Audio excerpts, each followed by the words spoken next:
Bacaan dari Nubuat Mika. Beginilah firman Tuhan Allah. Hai Betlehem di wilayah Efrata, hai engkau yang terkecil di antara kaum-kaum Yehuda, daripadamu akan bangkit bagiku seorang yang akan memerintah Israel, yang permulaannya sudah sejak purba kala, yang sudah ada sejak dahulu kala. Ia akan membiarkan mereka sampai saatnya perempuan yang mengandung itu telah melahirkan. Lalu saudara-saudaranya yang masih ada akan kembali kepada orang Israel. Maka ia akan bertindak dan akan menggembalakan mereka dalam kekuatan Tuhan, yaitu dalam kemegahan Tuhan Allahnya. Mereka akan tinggal tetap, sebab sekarang ia menjadi besar sampai ke ujung bumi, dan dia menjadi damai sejahtera. Demikianlah sabda Tuhan.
Hai Gembala Israel, pasanglah telingamu.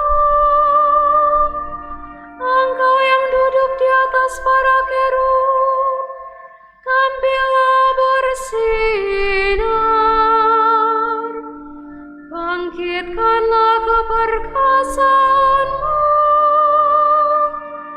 dan datanglah menyelamatkan kami.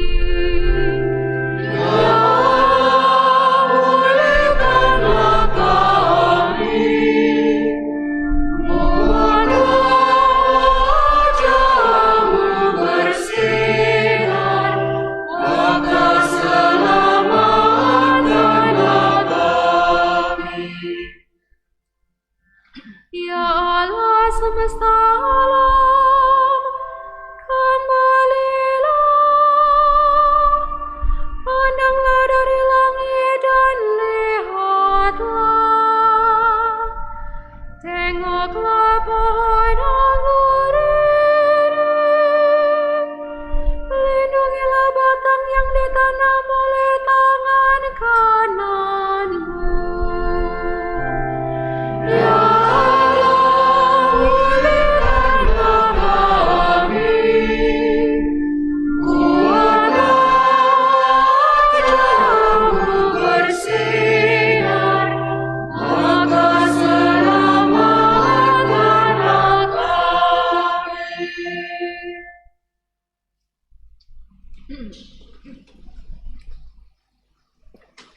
Bacaan dari surat kepada orang Ibrani. Saudara-saudara, ketika Kristus masuk ke dunia, ia berkata, "Kurban dan persembahan tidak engkau kehendaki. Sebagai gantinya, engkau telah menyediakan tubuh bagiku. Kepada kurban bakaran dan kurban penghapus dosa, engkau juga tidak berkenan." Maka aku berkata, "Lihatlah, aku datang untuk melakukan kehendak-Mu, ya Allahku." Sebagaimana tertulis dalam gulungan kitab tentang aku. Jadi, mula-mula Yesus berkata, "Kurban dan persembahan tidak Engkau kehendaki. Kepada kurban bakaran dan kurban penghapus dosa, Engkau tidak berkenan." Meskipun dipersembahkan menurut hukum Taurat, dan kemudian ia berkata, "Lihat, aku datang untuk melakukan kehendak-Mu." Jadi yang pertama ia hapuskan untuk menegakkan yang kedua.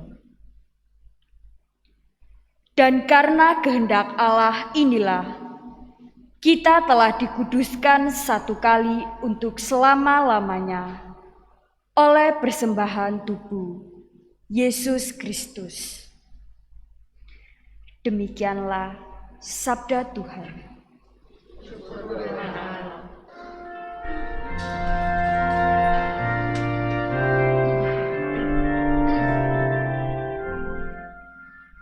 Haleluya, haleluya, haleluya.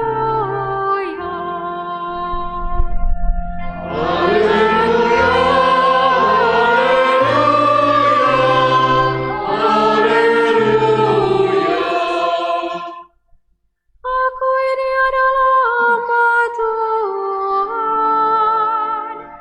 Jadilah padaku menurut perkataanmu.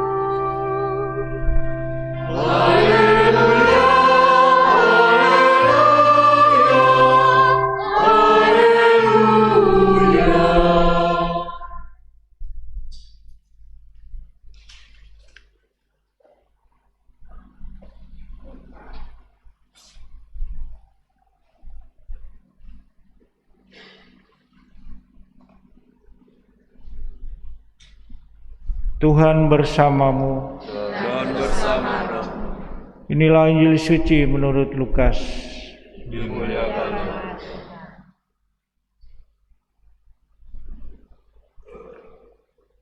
Beberapa waktu sesudah kedatangan malaikat Gabriel, bergegaslah Maria ke pegunungan menuju sebuah kota di wilayah Yehuda. Ia masuk ke rumah Zakaria dan memberi salam kepada Elisabet. Ketika Elisabet mendengar salam Maria, melonjaklah anak yang di dalam rahimnya. Dan Elisabet pun penuh dengan Roh Kudus, lalu berseru dengan suara nyaring, "Diberkatilah buah rahimmu. Siapakah aku ini sampai ibu Tuhanku datang mengunjungi aku? Sebab sesungguhnya ketika salammu sampai ke telingaku, anak yang di dalam rahimku melonjak kegirangan. Sungguh berbahagialah ia yang telah percaya, sebab firman Tuhan yang dikatakan kepadanya akan terlaksana." Berbahagialah orang yang mendengarkan sabda Tuhan dan tekun melaksanakannya. Adalah jalan kebenaran dan hidup kami.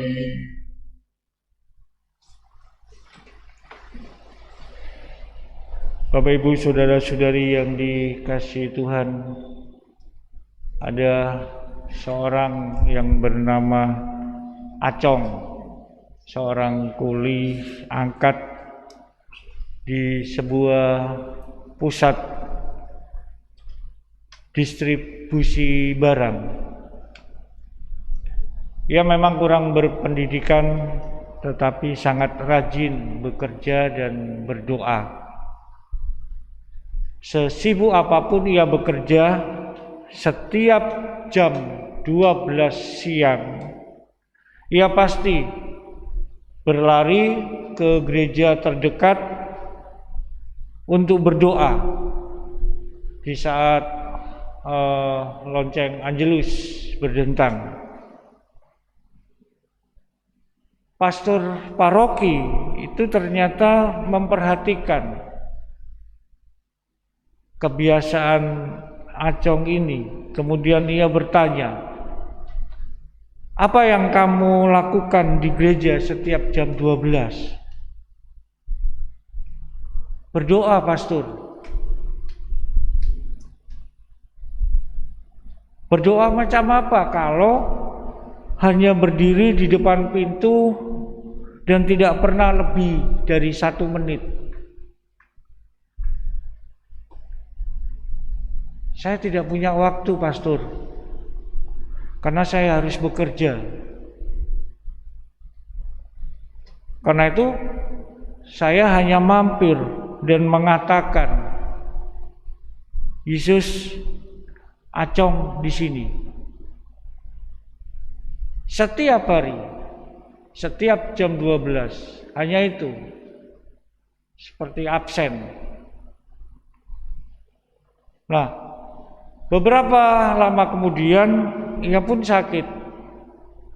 Kemudian diinapkan di rumah sakit di sebuah sal yang terdiri dari 8 pasien, 8 tempat tidur untuk pasien. Namun ketika kehadiran dia di situ mengubah, karena dia senantiasa membawa kegembiraan, mengajak orang untuk gembira, membuat orang untuk tertawa dan seterusnya, senang. Terutama keluarga-keluarga pasien yang ada di situ dan juga perawat serta dokter. Beberapa minggu dirawat, kemudian dia sembuh dan boleh pulang.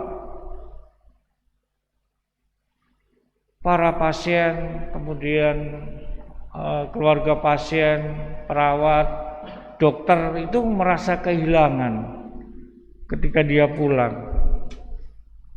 Lalu seorang dokter bertanya, "Acong, mengapa kamu selalu gembira?"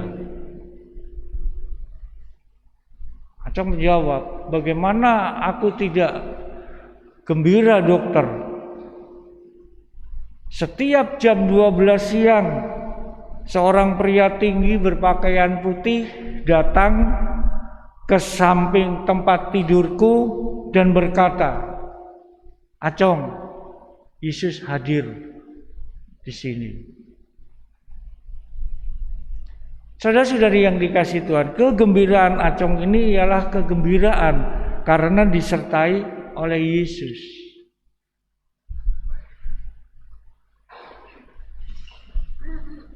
Dan hari ini Maria memperoleh kabar sukacita, memperoleh kabar kegembiraan, dan Maria menjadi orang yang paling diberkati di antara semua perempuan. Pertama-tama karena dia percaya.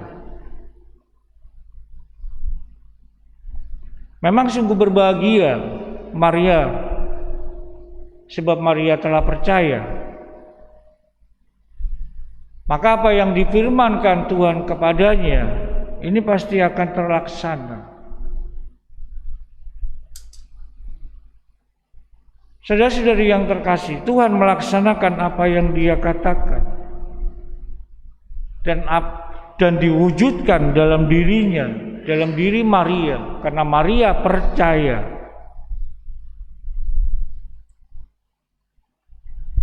Maria mengandung Yesus karena dia percaya. Tanpa iman, Maria tidak pernah akan menjadi ibu Yesus. Mengapa? Karena Yesus dikandung bukan dari darah, bukan dari keinginan jasmani, dan bukan pula dari keinginan seorang laki-laki.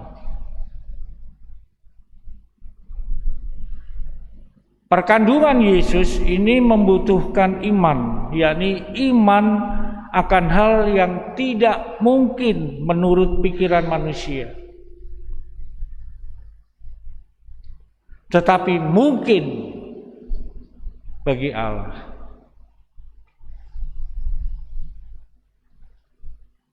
Maria mengandung dan melahirkan Yesus karena dia percaya.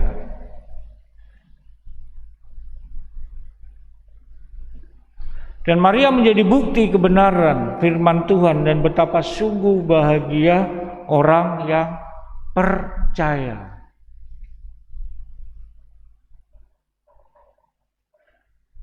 Elizabeth mengetahui hal itu karena dia dipenuhi oleh Roh Kudus.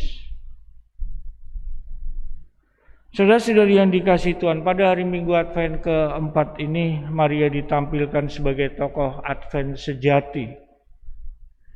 Dialah yang secara langsung terlibat dalam misteri penjelmaan Putra Allah, dan dialah teladan sejati persiapan untuk menyongsong kedatangan Tuhan.